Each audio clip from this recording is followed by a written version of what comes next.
Boa noite, amigos. Aqui vos falo Matheus Chibus, do canal Sica. Uma coisa que muita gente me pergunta aqui nesse canal, talvez seja a coisa que mais me perguntam, uma da coisa que mais me perguntam até hoje, que eu nunca fiz as coisas que mais me perguntam que eu não fiz um vídeo ainda. Por sinal, amanhã ou depois vai ter um Tiburcio Responde, viu?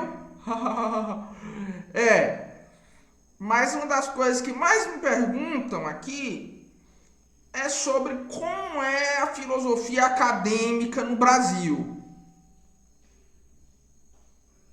Eu acho que eu nunca respondi, eu nunca fiz um vídeo sobre isso até hoje, mas já me pediram. Pois então, a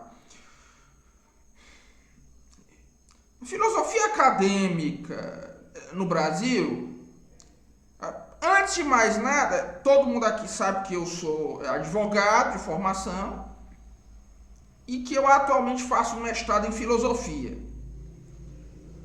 O meu mestrado em filosofia foi um mestrado atípico, por quê? Porque a maioria dos professores não são brasileiros. Ou ao menos a maioria dos professores da minha linha de pesquisa. E os que são não tiveram uma formação brasileira. Caso extremamente atípico. Então, em grande parte, você não tinha realmente... nós não temos, aliás, muito contato com a filosofia brasileira, a filosofia acadêmica brasileira no seu dia a dia. Agora, pelo contato que você tem pela literatura, pelos vários depoimentos, até mesmo por certas situações que eu cheguei a presenciar em outros departamentos de filosofia, como é, em geral, a filosofia acadêmica brasileira. No Brasil, a filosofia acadêmica, ela é, em grande parte, uma filosofia burocrática. Porque você tem um cânone extremamente restrito e são feitas a exaustão análises sobre esse cânone. Análises textuais, né? Em grande parte segundo o modelo do Departamento de Filosofia da USP, que é o departamento de filosofia mais antigo do Brasil. A filosofia, em grande parte, você vê que tudo se limita a análises de texto, até certa medida.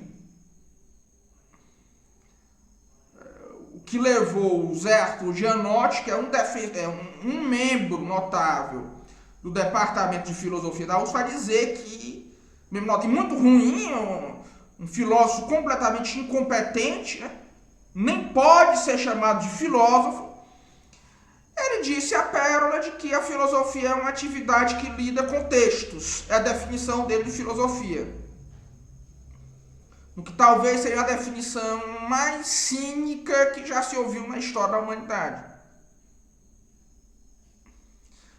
Porque o que é que acontece? A filosofia no Brasil, a filosofia acadêmica no Brasil, ela era originalmente dominada pela Igreja Católica, a filosofia como uma disciplina acadêmica. Quando você tem o golpe de 64, querendo ou não, a academia católica no Brasil ela é completamente destruída, o que é uma coisa pouquíssimo falada. Quase todos os departamentos católicos fecham. Aí você tem esse monopólio por muito tempo da USP na filosofia brasileira. Era o único lugar por muito tempo em que você podia obter um título de doutor em filosofia. E a Faculdade de Filosofia, Letras e Ciências Humanas da USP é uma faculdade que ela foi fundada pela missão francesa. E a missão francesa da USP tinha uma presença notável de estruturalistas. Praticamente todos os nomes do que veio a se chamar de estruturalismo na França lecionaram na USP. Claude Lévi-Strauss, Michel Foucault também, né? O Victor Goldschmidt, Marcial Guerrero, quem mais? Deixa eu me lembrar. Praticamente todos os nomes do que imperou na França como estruturalismo. E o estruturalismo, ele passou a ser rejeitado como um método para esse pessoal, mas seria a técnica infalível para o estudo da filosofia. E nessa técnica você veria o quê? A decomposição do texto filosófico até o seu mínimo, digamos assim, a decomposição do texto filosófico até a sua unidade mínima, que é a palavra. Surge aí essa ideia do fichamento, que é algo muito forte na filosofia, mas até que no resto das ciências humanas. Então, como o departamento de filosofia da USP, dos departamentos da Faculdade de Filosofia, Letras e Ciências Humanas, era o mais estruturalista, foi por muito tempo praticamente banida qualquer investigação filosófica que não fosse uma análise de texto estruturalista.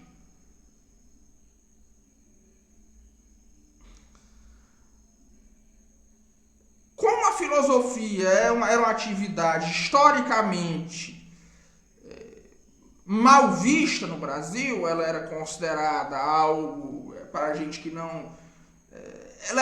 no Brasil a filosofia era historicamente mal vista como uma atividade formal. Isso fez com que muita gente de talento não fosse estudar filosofia, e sim outras coisas. Quando você tem pessoas medíocres combinadas a uma técnica medíocre, uma técnica que ela é alçada a um método ainda, o estruturalismo na filosofia deixa de ser uma técnica no Brasil e passa a ser um método, uma sequência de passos para a busca da verdade, aí você tem um colapso definitivo. Até mesmo esses estudos estruturalistas de texto feitos no Brasil, mesmo para o padrão da exegese filosófica, são ruins. Quando você coloca no meio esse negócio de socialismo, esse negócio, e o objetivo da academia brasileira e o objetivo da cultura brasileira passa a ser a fundamentação de um regime socialista futuro, a formação de quadros para o estamento burocrático, você tira a necessidade de haver, ao menos nisso aí, uma alta cultura. O resultado é que a filosofia acadêmica no Brasil torna-se uma mediocridade extrema. Você tem algumas exceções, você ainda tem os grupos mais ligados ao neotomismo, que, no entanto, eles vêm a se esfacelar, eles vêm a ser pulverizados.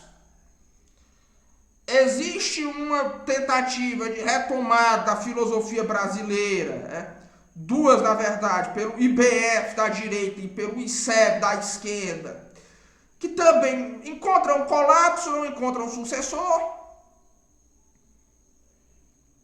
Não encontram sucessor de maneira alguma, e no caso do ICEB passam a colaborar com o projeto da esquerda nacional. Foi do ICEB que saiu Paulo Freire, diga-se de passagem. Então,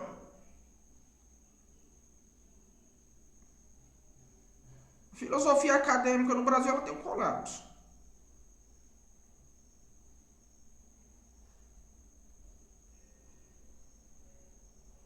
O único ambiente em que ainda era possível se fazer, em que ainda é possível até certa medida se fazer uma filosofia acadêmica que tenha um certo valor, é esse pessoal que estuda no Brasil lógica, os grupos ligados à filosofia analítica, que são os alunos dos alunos do Quine quando ele esteve no Brasil.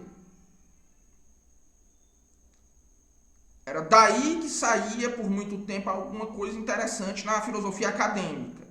E ainda sai. Mas, isso sendo dito, a filosofia, até a filosofia analítica no Brasil, ela é muito, historicamente, hoje não mais comprometida com essa visão mais imanentista da primeira fase da filosofia analítica. Está demorando muito a haver essa renovação.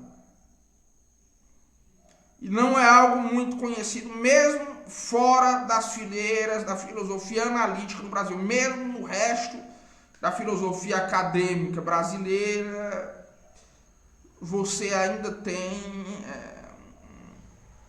ainda existe uma ignorância em relação a essa produção, em parte porque a filosofia analítica no Brasil ela é extremamente técnica.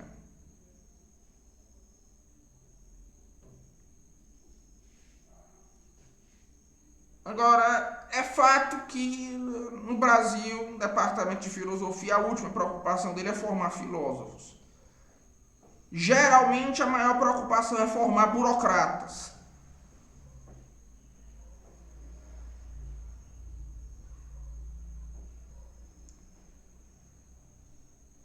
Como não são departamento, como filosofia também não é um curso tão útil assim para esse projeto de poder da esquerda brasileira, ela também é outra razão também para os maiores nomes da esquerda não irem para departamentos de filosofia.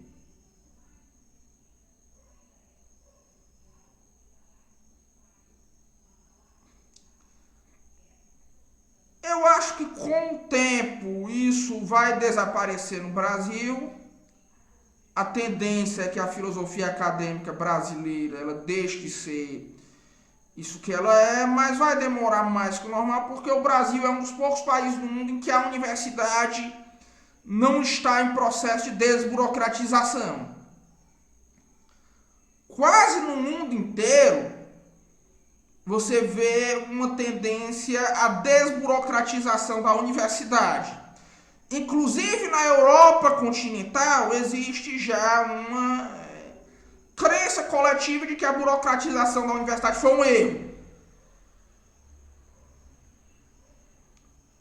E no Brasil ninguém tem essa preocupação. Quando se tem, são passos muito miúdos que são rejeitados pela população em geral, e a burocracia da universidade brasileira está chegando a um ponto de que parece que as universidades federais, muitas delas, vão fechar.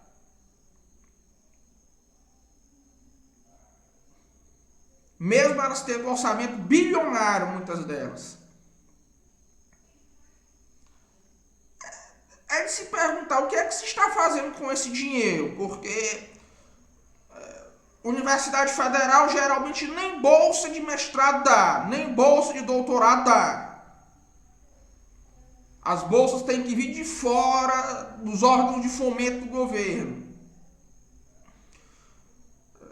A Universidade Burocrática Brasileira ela é um modelo que uma pessoa que o defenda hoje em dia está no mínimo mal informado.